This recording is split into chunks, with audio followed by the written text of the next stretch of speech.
तुम्हाला जेवण करताना दिसलं ते इथनं पडलं दरवाजेसनं खाल आणि हे सगळं खेळलंय बघा ते बाटल्या घेतले सगळं पाडून देणार.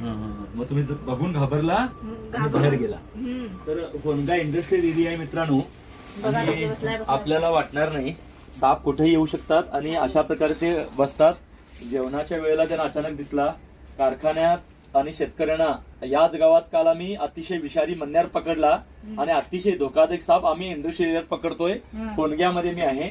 तर आपल्या इथं अशा प्रकारे साप येऊ शकतात. आपण काळजी घेणं गरजेचं आहे. नेहमी आम्ही हे सांगत असतो, पावसाळ्यात साप जास्त सुस्त होतात, रोडावतात आणि त्यामुळे ते जास्त ऍक्टिव्ह नसले तरी चावण्याची क्रिया त्यांची जास्त असते. त्यामुळे शक्यतो साप चावण्याच्या घटना जून पासून सप्टेंबर पर्यंत जास्त घडतात.